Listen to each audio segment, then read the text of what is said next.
Welcome to PolyCast, a civilization podcast focused on game strategy. DanQ. Makalua. The main team. QNL, with guest co-hosts. AlphaShard. Hans Lemurson. Izmir Stinger. Jet. Metaliturtle. Basically, if you play Civilization, you are an egomaniac. I mean, it says right on the box, build a civilization to stand the test of time. And you're there like, oh yeah, I can do that. No problem. So you are an egomaniac. Hello, Civilization fans. This is PolyCast episode 90. I'm guest host Jet, and I'm here with DanQ. Hello, everyone. Hans Lemurson. Greetings, gentlemen. Izmir Stinger. Thank you for having me. Metaliturtle. In the house. And last but not least, AlphaShard. Hello. There's an argument about everything in any Civ 5 forum. It's the nature of the beast. That'd be a good episode title. Argument about everything. No, it wouldn't. No, that would be a horrible episode title. That would be a bad idea. As our listeners can tell, I'm the only regular co-host here, so we already mentioned events. Trying to remember what annoys Lisa. Bad grammar. Bad grammar. Yeah, that's true. Yeah, so someone come up with a really bad grammatical sentence we can include there. I'll address the Mackie issue. Mackie's not here. Neither is Lisa or Phil. All our base is ours. Wait, all your base belong to us. All your base are belong to us. Yes. Wait, did I just correct your grammar on non-grammar?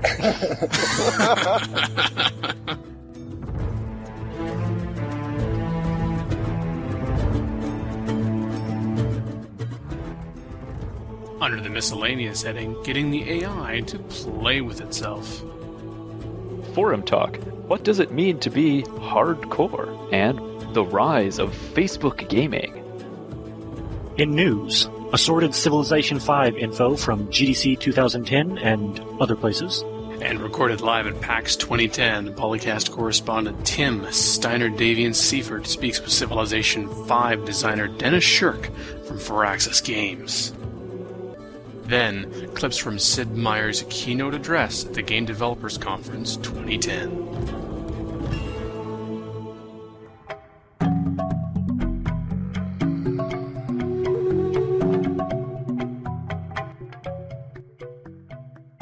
I think this would be the proper time to talk about getting the AIs to play with themselves. Okay. Keeping in mind this is a family-friendly show, please go ahead and introduce the topic. Okay.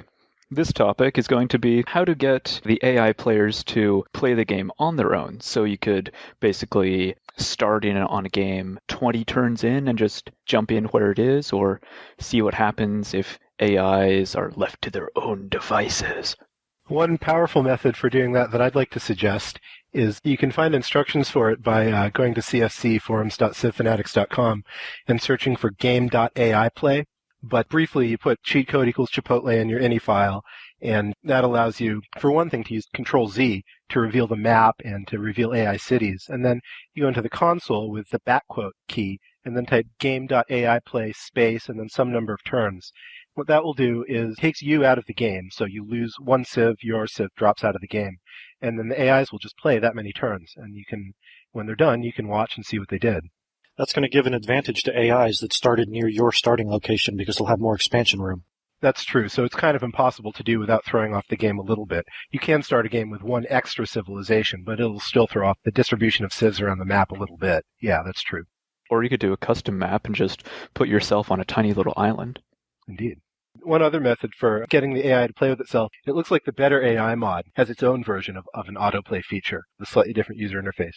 Yeah, I think the way it's set up interface-wise is it will play out X number of turns before the game begins. So it doesn't drop out the human player.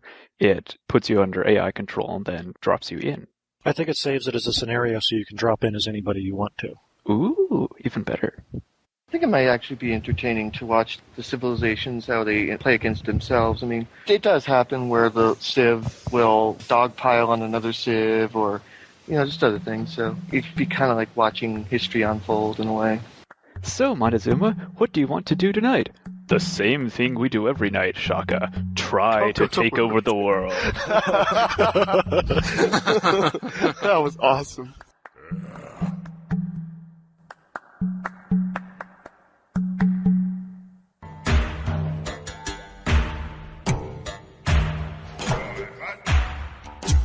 This is Forum Talk, where we investigate hot Civ issues in the forums.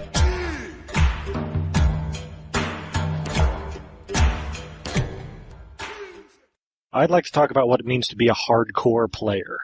I thought that was very interesting. Speaking of AIs playing with themselves. Oh, God. On the Flash of Steel strategy game blog, what is a hardcore gamer? Me. Were previous installments in the Civilization franchise just for hardcore gamers? And he disagreed as what he considers himself a hardcore strategy gamer. He thinks that Civilization is somewhat softcore as far as strategy games go, having played games like Hearts of Iron or Panzer General, which is allegedly a inspiration for Civilization 5. To the extent that hexagons are. I think that quote, it's not just for the hardcore anymore. I think that came from the preview of Civ 5 on GameSpy.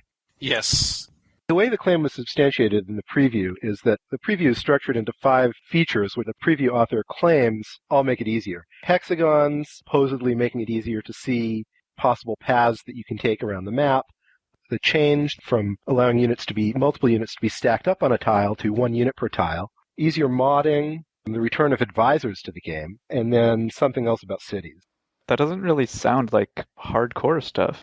Hexagons are not actually easier for newcomers because people are accustomed to grids. Yeah, I don't buy that either. And I don't think any of that gets to the heart of why people do call Civilization hardcore. Yeah. I think the real reason they're doing that is because it takes 20, 30 hours to play a game if you're not the mean team. And none of those say anything about, well, the game doesn't take as long to play anymore. I mean, that's what Civilization Revolution was, really. I think that's part of the thing, is not just the length, but the why it takes so long is because there's so much depth. There's so much calculating. I don't even do half the calculating some of these people do on Civ Fanatics. Is it financially viable to build a space elevator or not, or to put this workshop there? And it can get really, really in depth, all the way back from the first game, I think. And so I think Civilization has always been hardcore, not because of what grids it uses, but because of just how much detail it has.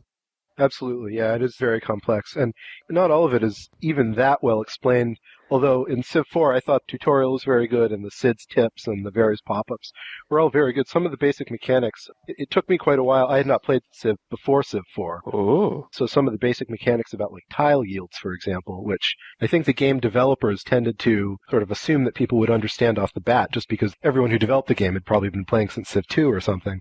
I found were not very well explained, at least not for me. But on the whole, compared to some other, like, extremely nerdy games, personally I think the Civilization UI is quite good, and it's about as friendly as it can be for the level of complexity it has. Yeah, well, UIs can always be improved, but yeah, it's not bad.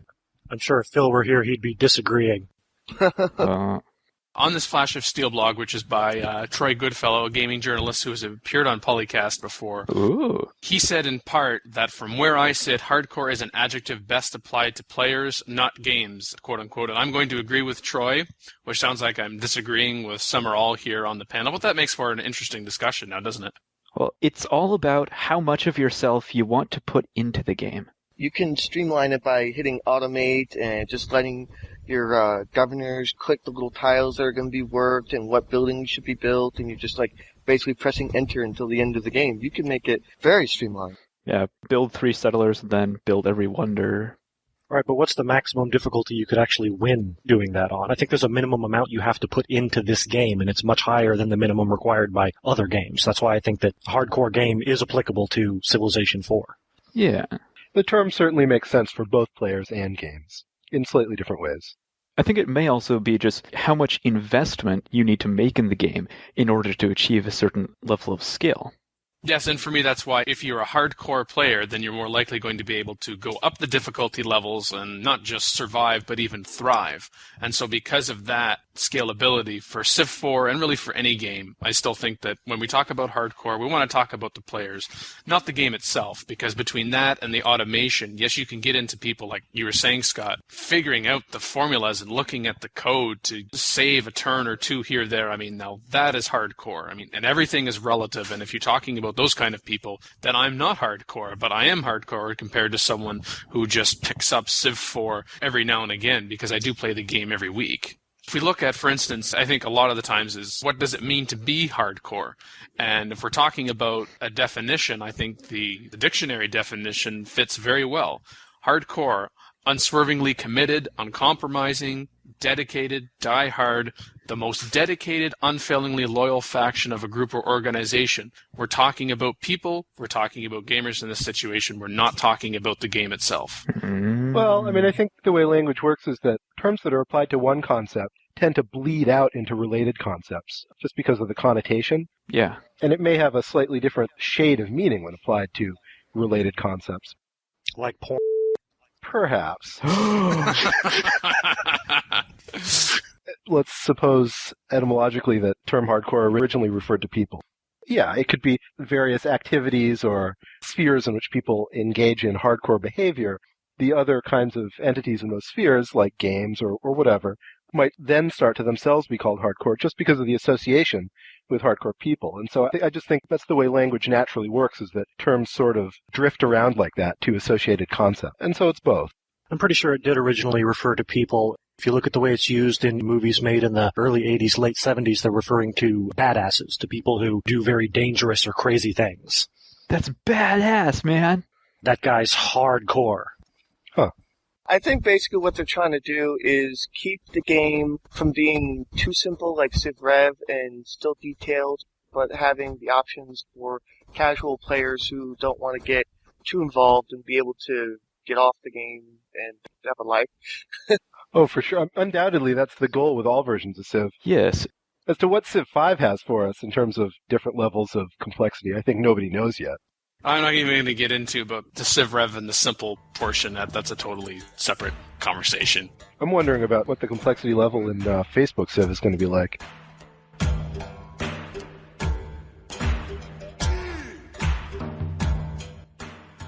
The Rise of Facebook Gaming, which is an article on GamePro's website by Julian Murdoch, who is a regular on the 3 Moves Ahead podcast, which Troy Goodfellow is also on. And Julian Murdoch is also another gaming industry journalist. And this one is looking at the rise of Facebook gaming, not just Civilization Network, but other games like from Brian Reynolds and the Zynga company, the Farmville. No. Oh, I hate Farmville. And they quote Gareth Davison, program manager for games, which is, Facebook has become the crucible of the new game industry. And we're just at the beginning of this new form of game design. Okay, you're full of it, but I also understand, Gareth, that is your job to be full of it. So, I take that with a grain of salt where that source is coming from. I really don't like a lot of the games on the Facebook because it's all a bunch of just clicking a button. You don't actually do anything. I actually did a vampire app, and you tell your vampire to go attack some goons, and you're not actually doing that. You're just clicking attack goons, well, and it's just so boring. Yes. The Dungeons & Dragons one is self-parodying. You literally say, go on an adventure, and then for the next hour or so, all it does is report on what your adventures are. There's no interaction beyond that. Wow. And some of the adventures make fun of other games on Facebook, like Farmville. In one of your adventures, you rescue like a lost kitten on a farm. Oh, dear. But I think those kind of little games there that can get some of that kind of simplicity stuff off of Facebook as well. So I think, honestly, even though I'm not a fan of Facebook, period, let alone Facebook games, I think it's just another means to hook people into the Civilization franchise, just like there's Civilization Revolution for people who prefer to game on the console platform. You can't deny the number of people that are playing Facebook games or the number of users that Facebook has. So the market is there. There's the potential there. So. But Davis is kind of implying that this is the new game industry, and so now PC and console is like, it's old games. Yeah. Nobody can really predict this stuff, but Facebook is popular, and yeah, absolutely. If it gets more people to play Civ, that's great for everybody, right? And we don't know that Civilization Networks is going to suck. I mean, Sid's working on it. I think it'll be as good as it can be. I think Civ is probably a really good fit to it because it's turn-based, so you can pop in and out of it, and the different ways of playing multiplayer Civ, either real-time multiplayer or succession games or other kinds of things like that. Personally, I found those to be really fun, and the social dimension of being able to play Civ with other people adds quite a lot to it, so I'm hopeful. Yeah, I think one of the big sort of issues where you can get into a lot of argument, basically a difference in terms. The Facebook games are really very, very, very different from the games that people who like to play Civ like to play. Some of them, as we've pointed out, can you even call them games? That's what I'm saying. I think you can. Well, you can't win them, so that's one of the major criteria, I think, for games. If it's just a bunch of click a button and your character does this, it's just, where's the fun? What's the goal? Yeah, it'd be like playing a race car game and you press a button and your car races. Or you play a fighting game, you press a button and your guy fights. There's no involvement. It's still a game. It's just what kind of game is it? And It's a lot like letting the AI play with itself. It can be, yeah. Someone commented about Civ is turn-based, so it could work well in a situation like that. But could there be a Facebook RTS game? Facebook StarCraft. Facecraft. I wouldn't rule it out. Facebook gaming is just getting off the ground here, and in part in that article, Sid talked about trying to introduce a game to the Facebook gaming market that doesn't exist right now. When Civilization Revolution came out on the console, there really was not a strategy game like Civ. So it's trying to tap into, okay, people are playing what games are available, but certainly in that huge mass of console gamers and now the huge mass of Facebook gamers, there are people certainly that are looking for something that are more involved, but they prefer the convenience, the platform, combination thereof of Facebook as opposed to a PC or a console. PC, console, and the Facebook, they can all coexist. There'll be some people that like to play in just one sphere, maybe some people like to be in two, some like to all be in three. It's just, I think the thing that I get kind of annoyed with is comments like Davis, like, this is the new, so PC and inherently console then is old, and so then they're going by the wayside. I mean... Yeah, I agree with you, Dan. We will not go quietly into the night. It is good that they're expanding Civ into multiple formats and platforms to get more attention and more money. I mean, that means they get to make more games, and that's always a good thing. It's just I don't want them to ever exclude one. That's kind of what happened with adventure games. It got kind of stomped down by first-person shooters and most people wanting to play just action games, and so I don't want that to happen with games like Civ. I think this is another attempt of Sid Meier to innovate, and in this case his reach may be exceeding his grasp, like with that Sid Meier's Dinosaurs project that never got off the ground. Well, he did acknowledge in his keynote at the Game Developer Conference, quote-unquote, my bad. Dun, dun, dun.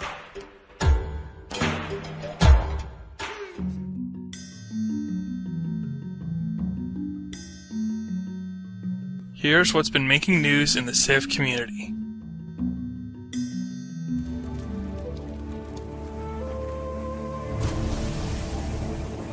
What we know is new with Civilization 5, at least if plethora of previews that are coming out are to be believed. You can never draw any conclusions from something that isn't in a screenshot. I see a lot of people doing that. They see a screenshot and, oh no, there's no fog of war in this screenshot. Yeah. You can't conclude that the fog of war concept is gone because you don't see what you recognize as fog of war. That's a logical fallacy, and people are making it left and right. So what you're saying is the plethora of previews is probably pretty pernicious? Ooh. I can pontificate on that point if it pleases you. I love alliteration. This is great. Going for the highbrow. Alliteration is fun. Whoa. Wait a minute. Alliteration is not fun. Alliteration is awesome. Yes. Absolutely. It's all right. Pontification of pretty pernicious points. Or maybe pontification on pretty pointless points. One thing, apparently, according to the preview in PC Power Play, an Australian, transport troops are gone. Instead, units instantly transferred into makeshift floating transports in a similar way to Empire Earth, quote-unquote, and I think of Rise of Nations actually did that. I could have sworn I read an interview with Soren. He or some other designer talked about that feature in some game, and whoever the interviewee was said it sucked because it made water not really an obstacle if you just turn into a transport and effectively walk across it. It's still an obstacle if you're defenseless while you're in that transport mode. Yeah, fair enough. You step off the coast and all of a sudden you're a boat. You don't have magical ability to walk across water because there's submarines in the water. Personally, I do not find it fun to load troops onto transports. It's a chore. And the AI is not good at that. Building the transports for an intercontinental invasion is busy work. Yeah, it's kind of good that it's a challenge you have to overcome, but the way it's done does leave something to be desired. Now, something like you give your unit an order for basically board a transport, and then it sits there next turn, it'll appear as a boat. That's the system that a game I worked on where we wanted to get rid of transports. It was a turn-based strategy game, kind of like Advance Wars, but transports were annoying on Advance Wars. And so you walk your unit over to a beach, then you give it the order, load into a transport, ends its turn, next turn, it begins it on a transport, but it's completely defenseless.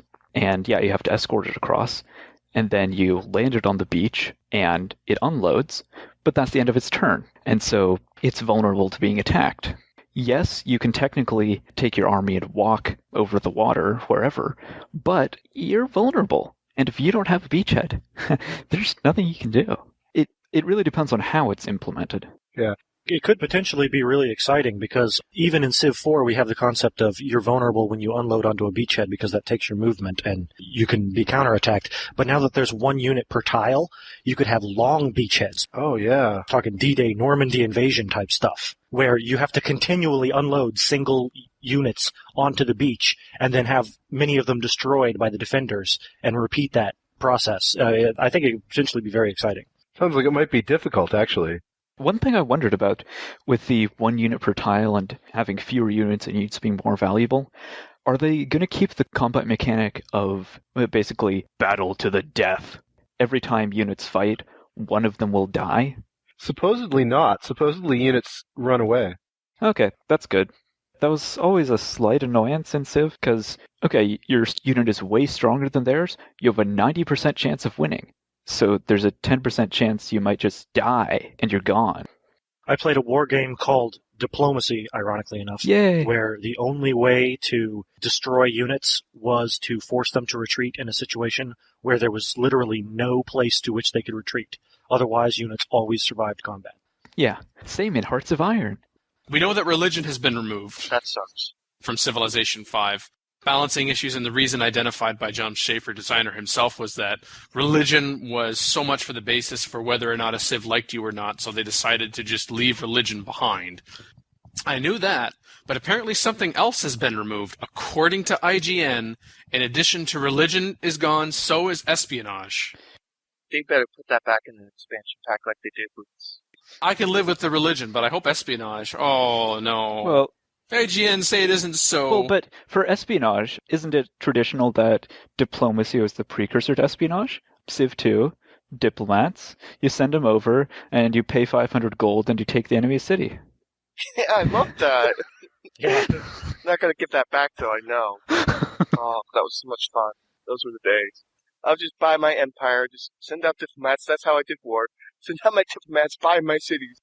Well, there was a recent preview where it talked about the elimination of road spam, which is kind of comparable perhaps in a way to what's going on in Civilization Revolution, where the roads that are built are between cities, and that's it. Now, that's, of course, more abstracted than it would be in Civ 5, but I talked before how Civilization 4, we got rid of infinite city sprawl, that Civilization 5 seems poised to get rid of the Stack of Doom issue, and so now some people seem to be equating road spam to be up there, but The idea the Civ creators at Civ Studio Firaxis are looking for is, they said, that, quote, roads will mean something, unquote, this time. Ah. Whoa. Did you hear that, Roads? From Civ 1 to Civ 4, Firaxis is talking smack about you.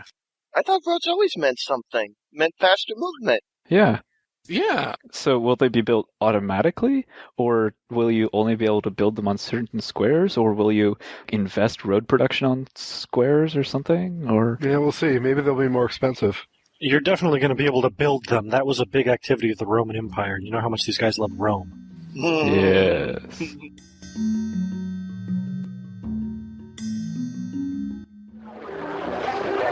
So here we are at PAX East. I'm standing here with Dennis Shirk, the producer with Firaxis, talking about Civ 5. How are you doing today? I'm doing great. It's a great show so far. So what can you tell us about Civ 5? The community is really anxious to see this game come out. You caught me by surprise with the announcement a couple weeks ago. And we talked about it on PolyCast, and they asked me to come on over here and see what you guys can tell us. We've somehow managed to keep this secret for the last 2.5 years of development. And we're just really excited to be able to finally talk about it now. I mean, we're going to be shipping this fall. There's still a lot more to reveal. Obviously, we're only revealing a little bit at a time to keep everybody on pins and needles.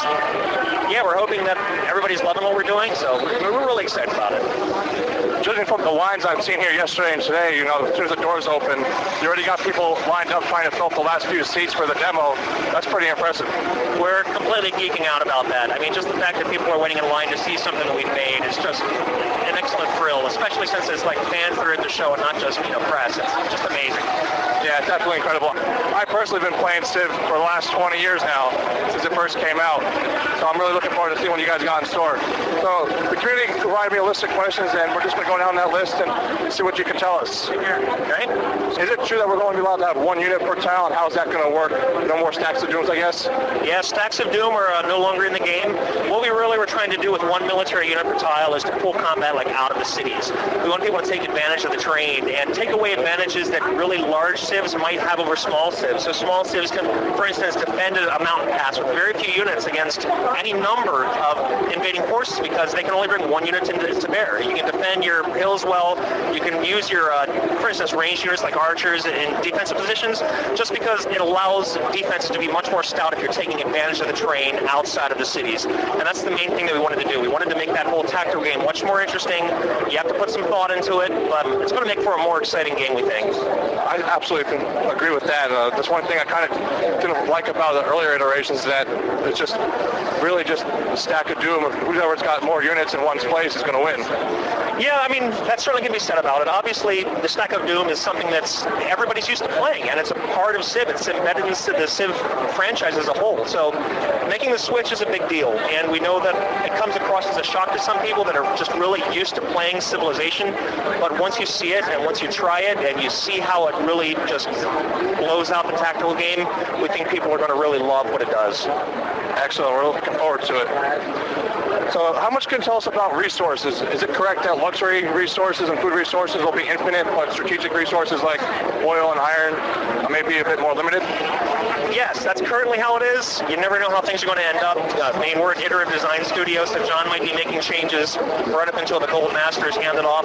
But right now, we wanted strategic resources to be very important. So if you have an iron resource that yields, for instance, 3 iron, that means you're going to be able to maintain 3 swordsmen and no more. If one of the swordsmen dies, then you can build 1 more. But units are much more important now. We don't want to have just unit spam everywhere. They're going to be more expensive to maintain. They're going to be more expensive to build. So we want everything to be important. So we wanted to have finite strategic resources in the game. I believe on an early episode of PolyCast, someone had posted on one of the forums, they were talking about strategic resources being limited for the number of units and whatnot, resources running out, stuff like oil and iron when the mines run dry or the wells run dry. Yeah, that's absolutely correct. And the cool thing is with stuff like that, John Schaefer, our lead designer, actually comes from the fan community, so this is one gift wrap package to fans. And we hope that a lot of stuff that's always talked about in the fan community actually makes it into the game. And this is probably one of those. Excellent. Thanks. So how are the graphics going to change, if any? We saw in the initial screenshots, is that pretty much what we can expect for the final screen to look like? We're pre-alpha. It's only going to go up from here. Pre-alpha, usually the graphics that are in, sometimes they're placeholders, sometimes they're early versions of the graphics. And you head into alpha, and it's all about polish from there on out. So you're going to be seeing some amazing things. Even the demo that we showed at GDC was probably about a month and a half old, and the demo that we're showing here is just leaps and bounds even above what people saw at GDC in that last round of screenshots. So I think people are going to be really impressed. So what can you tell us about ranged combat? We saw a little bit of that going on in the screenshots. Is it true that an archer could be able to shoot across the English Channel? Across the English Channel, if we happen to have a 1-tile square of water, they would shoot across it. And I think what's most important for people to remember is that combat, just like it always has been in the past, is an abstraction of what's going on. And Firaxis will always choose gameplay over realism. What we really wanted to just do is do something different with ranged units. We wanted them to to be weaker in melee, but strong as the support units. So you can have them behind your melee units. You can have them as strong defensive units. We just really wanted to bring something different to the game, to the tactical game. And especially since we were doing 1 unit per tile, this really made sense, and it makes for an extremely fun bit of gameplay. One of our testers up at 2K was just talking to us last night about how he's normally a builder, he's normally that kind of player, but the changes that we've made into the tactical game have just made him love that aspect of the game. Before it was just kind of a side note to him, but now he's just buried in it. He loves what we're doing. Are we going to be able to have more than a range of one, more modern ranged units, like artillery and stuff like that? Yes, that is some stuff that you're going to see. As we talk about the modern game more, you're going to see some more details on that, especially things like the battleship, things like that. Okay. How's intercontinental invasions going to work with the troops and transports? This is something that in past versions of Civ, I mean, everybody's familiar with building the transport, loading the transport up, sending it across the water, that kind of thing. We wanted to facilitate intercontinental invasions a little bit better, really kind of highlight the naval game a little bit more than it's been before, especially with 1 unit per tile. And what we've added is the ability for units, after you've researched the appropriate tech, to be able to embark themselves. They take the turn, they prepare themselves for water, and they can embark from your coastline and basically go across the water.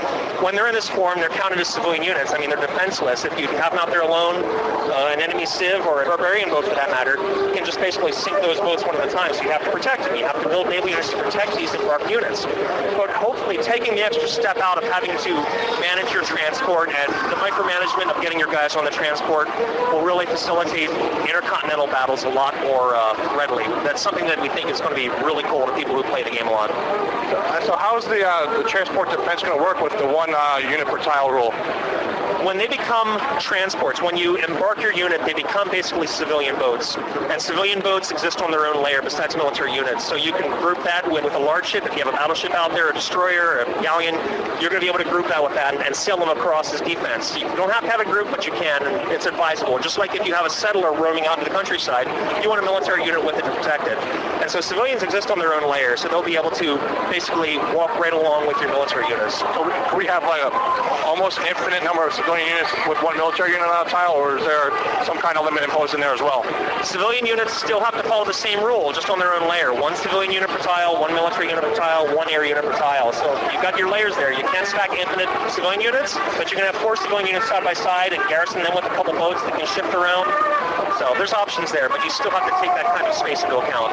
Okay, so it sounds like it kind of worked like the historical convoy system, where like there's a bunch of ships out there and there's very limited military vessels to protect them. But they'd kind of like go back and forth in a random pattern just to throw everybody off and kind of cover everybody at the same time. Correct. What we're really hoping to do is make a much more dynamic naval game than we've had before, and I think this really is pulling it off so far. I think it sounds like that. The naval game always seemed a bit kind of weak in the earlier iterations of Civ. Yeah. So this sounds like a really exciting change there. Are there going to be game speeds similar like Marathon or Quick coming into Civ 5? Yeah, most of those options are going to feel very familiar to people that play Civilization 4. The map sizes are very familiar. You know, playing a quick game, playing a marathon game, all those options are going to be in there and feel very familiar to people who've played before. Is the gameplay in general going to be a lot faster, even at all levels, compared to previous versions of Civ with only 1 unit per tile? And I'd imagine that will require less units overall. No, the gameplay's not going to be faster. I mean, obviously, you are going to have less units overall. Like I mentioned before, they're more expensive. The maintenance on them is a little bit more expensive. You're maintaining smaller armies, but you're covering a larger area. The gameplay speed is not going to be affected by that. Units last longer. There's not sudden death as a result of the battle. So you can actually pull wounded units back to heal, move stronger units up. You may not have a huge stack, and it's not going to take longer because you're not just wiping through an entire stack. You're still wounding units, so the game speed is still going to be relative to everything else you're doing. Okay, cool. So how's it going to work if we have an allied civ or a friendly civ and they want to move into the same tile as one of my units? Currently, most base units in the game have a base move of 2, and we wanted to do that just because we didn't want to have these log jams happen. If it's a hostile civ or a neutral civ, you're not going to be able to move through them. They're going to be able to block you. If they're like maintaining a mountain pass and standing there, you're not going to be able to go through them unless you kill them.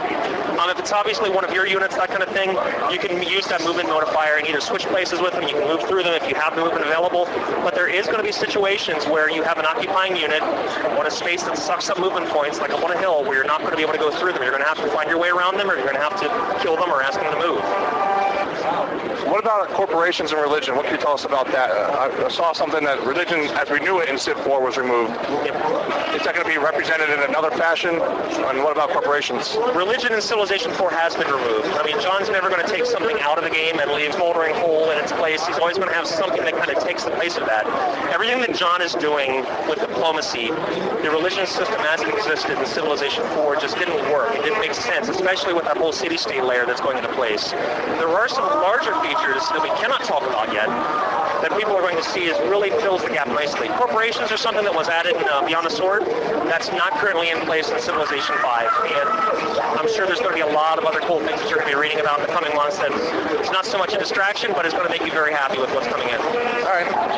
What about spherical maps? They were kind of implemented, I know, in Civ 3 a little bit with X and Y axes. Are we going to be able to see that here in Civ 5? We decided not to go the route of spherical map. We are putting something in that we're not talking about yet. I mean, there's been a lot of chatter about the mystery strategic view button at the bottom of the screen from people who've seen screenshots or attended our demos, but that's something we'll be talking about more coming in the future. Okay.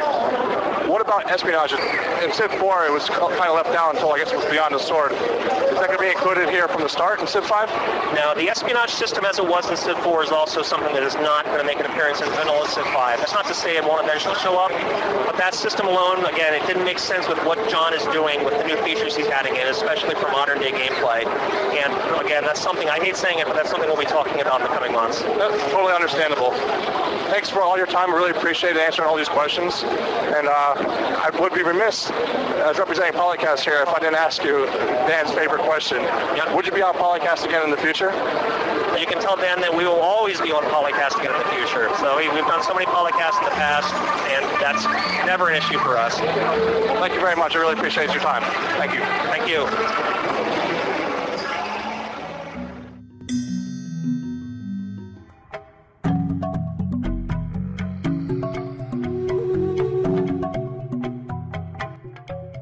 So the first area where psychology really kind of plays an important role in game design is something I call the winner paradox. In real life, you don't always win. There are, 28 teams in the National Football League, and only one of them gets to win the Super Bowl. There are 25 teams in the NBA. They all go to the playoffs, I guess, but at the end of the day, there's only one team that gets to hold the golden trophy of NBA championness or whatever that is. However, in the world of games, you pretty much always win. And the psychological phenomenon is that the player doesn't really complain about that, doesn't object. That's not a problem. I don't get letters saying, dear Sid, I loved your game, but I won way too much. I think this is kind of fundamental to entertainment. It's certainly something that we're aware of in designing video games. That the player's looking for a satisfactory conclusion. That might not always include winning, but very often it does. And this idea of kind of a satisfactory conclusion to the game, I think, is something to really keep in mind in the design process. Some of the tools that we have at our disposal to create this journey for the player through the game, reward and punishment. In other words, good things happening to the player, not so good things happening to the player. There's an interesting dichotomy in how these are deployed in games. When you reward the player gladly accepts that, doesn't question, did I really earn that? Do I deserve that? Players are very much inclined to accept anything you give them gladly and feel it was their own clever play, their own incredible strategy that earned them that cool reward. On the other hand, if something bad happens to the player, your game is broken, there's something horribly wrong, the game is cheating, it's really important to be very careful with the setbacks that the player experiences in the game. It's important that the player understand why those things happened, and especially how to prevent that from happening the next time. And anytime you can kind of plant that seed of the next time in the player's head, you're well on your way to this idea of replayability, that the player's going to play again. Next time I'm going to try something different, maybe that might not happen. So a big part of the value of these games is in their replayability. In terms of rewards, another key thing that we think about is the first 15 minutes. One of our rules of game design is that the first 15 minutes have to be really compelling, really fun, kind of almost a foreshadowing of all the cool stuff that's going to happen later in the game. And these rewards are really a way of making the player feel comfortable in this world. Civilization 4 has 9 difficulty levels, And it really points out how this idea of progress and advancement is so rewarding for the player. The reason we have these difficulty levels is to give the player this feeling that there's always another challenge out there, that they've mastered this level, they're ready to move on to the next level. Again, if you kind of follow the first 15-minute rule, it's very important that you kind of start the player off with a very positive experience. Call in today. In North America, the number is 301-637-7659. That's 301-637-POLY. In Europe, 44121-288-7659. That's 44121-288-POLY. You can Skype us at the PolyCast or email us at thepolycast@gmail.com. The only thing worse than being talked about is not being talked about. For more information on PolyCast, our sibling shows Modcast and Revcast, or about PolyCast in general, log on to the series' official website at thepolycast.net.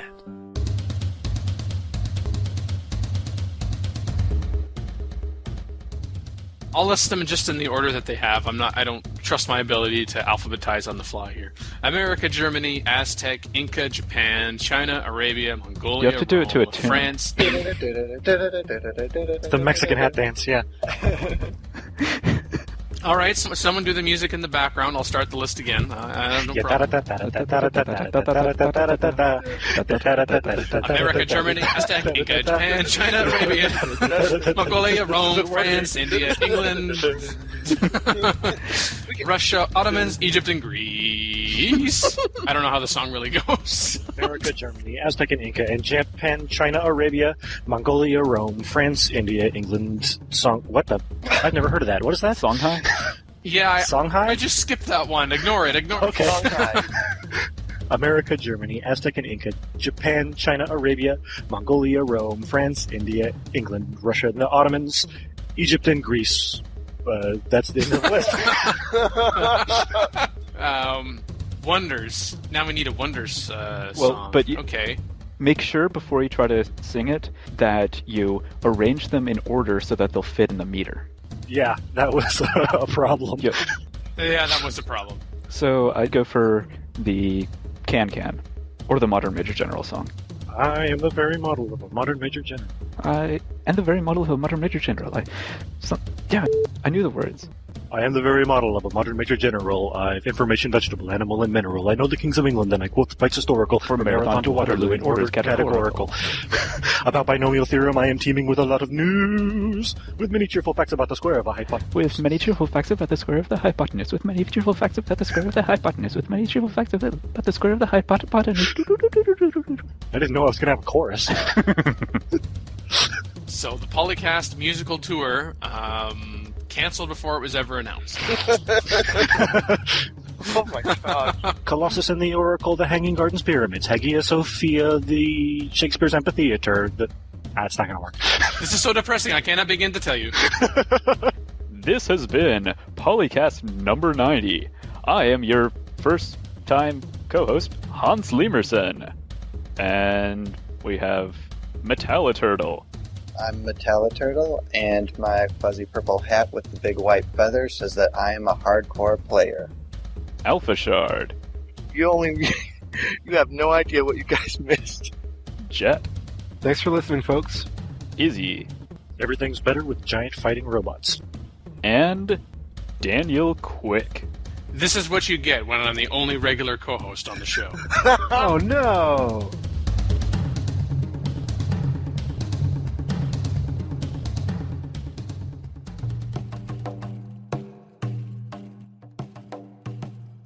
When you say something, you see blue squigglies? I do. Blue squigglies. Blue squigglies confirmed.